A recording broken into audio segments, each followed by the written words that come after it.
جب جو جیل میں ڈال دیا، ایک دن دو دن رہنے کے بعد داروغہ جیل جو مشکور تھا اس نے بڑی ہی محبت کی، کھانے پینے کا انتظام رکھا اور جیل میں نہ رکھ کر کے اس نے اپنے مکان میں رکھا۔ لوگوں کے ذریعے، جاسوس کے ذریعے یہ خبر ہو گئی کہ امام مسلم کے بچوں کو داروغہ نے جیل میں نہیں رکھا ہے بلکہ اپنے مکان میں رکھا ہے اور کھانے پینے کا انتظام کر رہا ہے، ان کی خدمت کر رہا ہے۔ داروغہ جیل تھا، سرکاری نوکر تھا، مگر اللہ کے نبی نے ارشاد فرمایا تھا حب علی العبادہ، جو لوگ ذکر بھی نہ کر سکیں، زبان پابندی لگا دی جائے تو دل سے علی والوں کو یاد کریں، ان کا علی والوں کو یاد کرنا عبادت ہے۔ داروغہ مشکور نے وہی کام کیا کہ دل سے ان کو یاد کر رہا ہے، دل سے محبت کر رہا ہے، زبان سے نہ صحیح دل سے کر رہا تھا۔ داروغہ مشکور کی یہ شکایت عبید اللہ بن زیاد تک پہنچ گئی۔ آخرکار داروغہ مشکور نے رات کی تاریکی میں ان دونوں بچوں کو وہاں سے آزاد کر دیا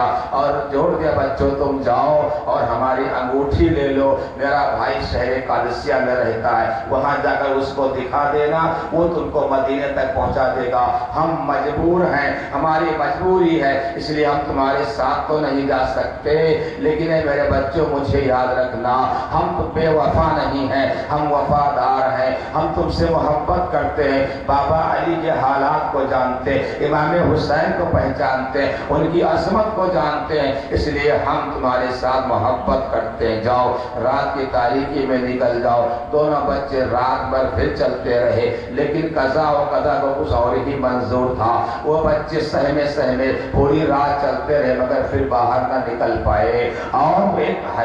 حارث کی جو کنیز تھی صبح جب آتی ہے پانی بھرنے کے لیے تو چاند جیسے بچوں کی تصویر تالاب میں نظر آتی ہے، جو کہ وہ درخت کے اوپر چڑھ کر بیٹھ گئے تھے، چاند جیسی تصویر نظر آئی، جا کر اپنی مالکن کو بتایا، دونوں بچوں کو لے کر اپنے گھر جاتی ہے، اور ادھر دیکھیے وہ اپنے دونوں بچوں کو لے کر گھر جاتی ہے، ادھر داروغہ مشکور پر الزامات لگتے ہیں، شکایت ہوتی ہے۔ داروغہ مشکور کو عبید اللہ بن زیاد نے طلب کر لیا اور ان سے پوچھا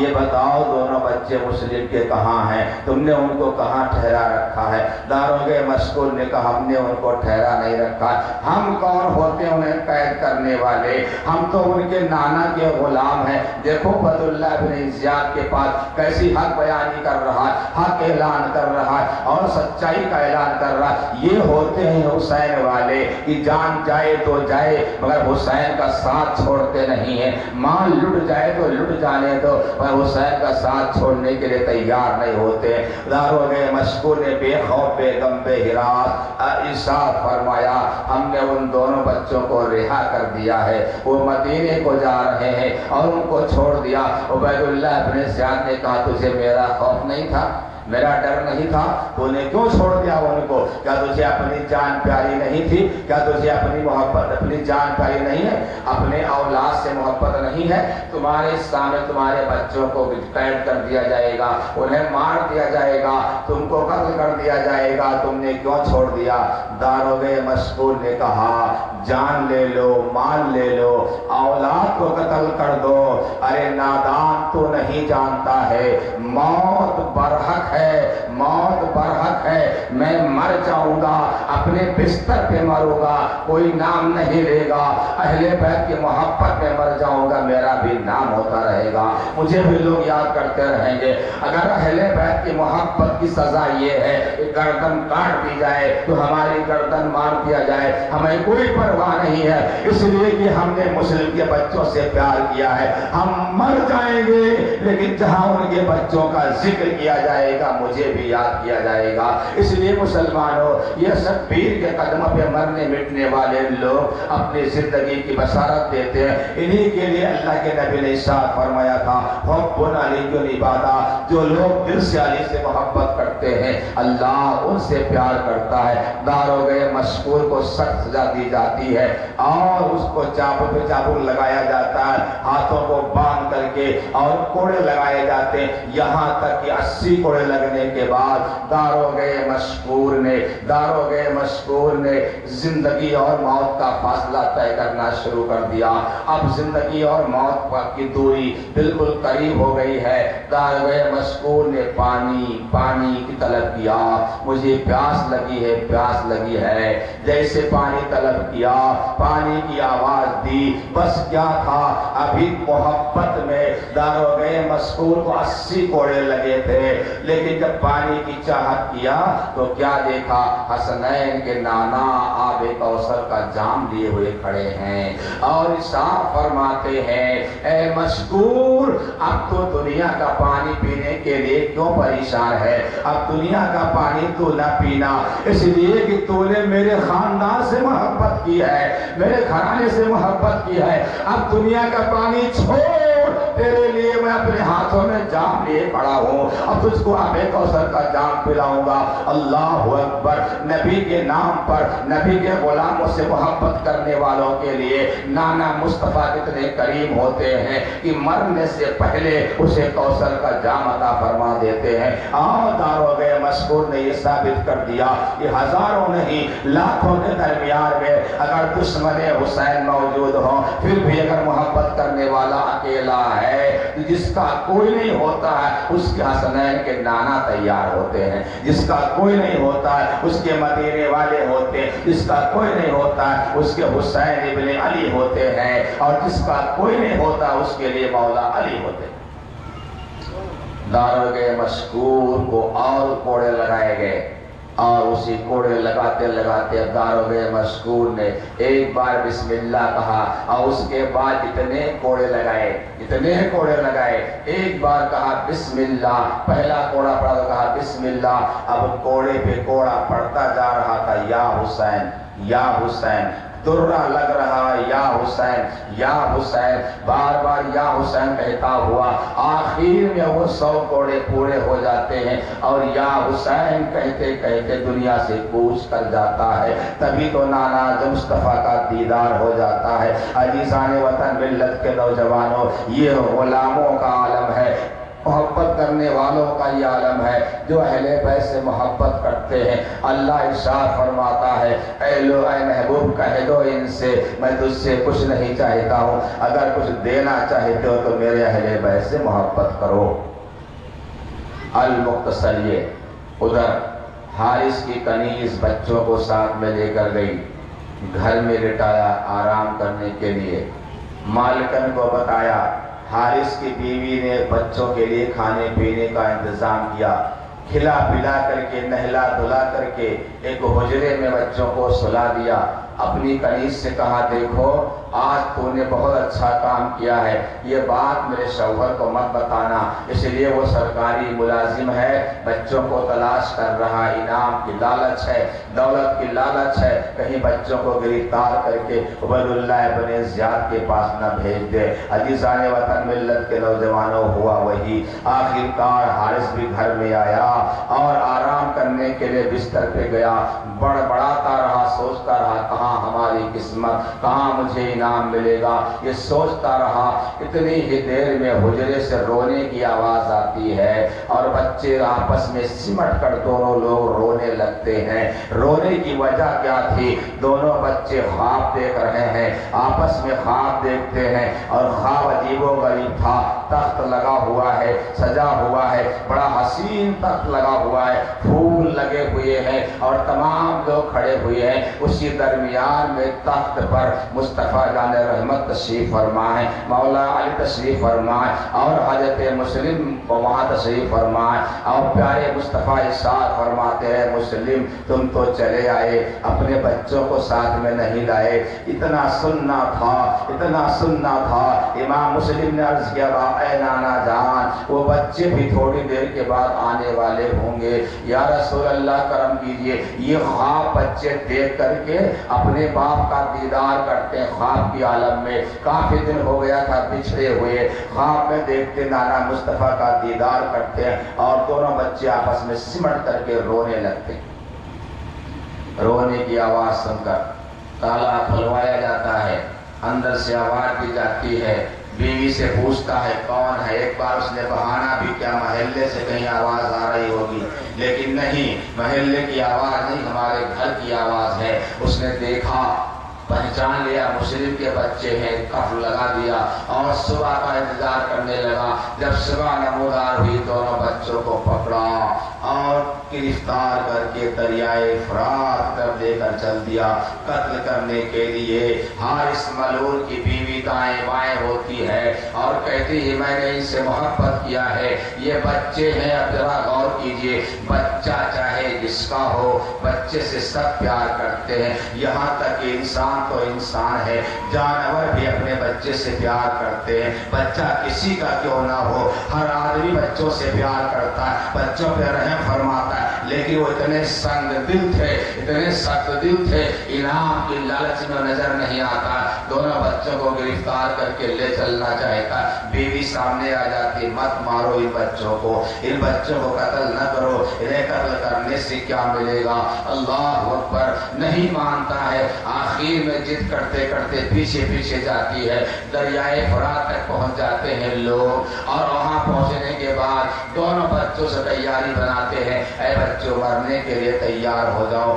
ملعون نے جب یہ الفاظ کہے تو آپ نے کہا، اللہ کے نبی کی بارگاہ میں محمد ابراہیم کی آواز ہوتی ہے، اے بابا مجھے کیوں مار رہے ہو؟ کہا تمہیں قتل کریں گے تو انعام ملے گا۔ اچھا انعام چاہیے، دولت چاہیے، مجھے مدینہ پہنچا دو، ہمارے نا بابا حسین بہت سخی ہیں، علی کے بیٹے ہیں، اگر تم مدینہ پہنچا دو گے تمہیں بہت دولت دیں گے، تم مالا مال ہو جاؤ گے۔ ملعون نے کہا میں وہاں کیوں جاؤں مال لینے کے لیے، مجھے مال تو یہاں مل جاتا ہے، اس لیے میں وہاں نہیں جا سکتا۔ حتی الامکان یہاں تک کی باتیں ہوتی رہی۔ بیوی سامنے آتی ہے، کیوں فاطمہ زہرا کو رلاتا ہے کفن میں، دو پھول تو رہنے دے محمد کے چمن میں، کیوں سیدہ فاطمہ کو رلا رہا ہے،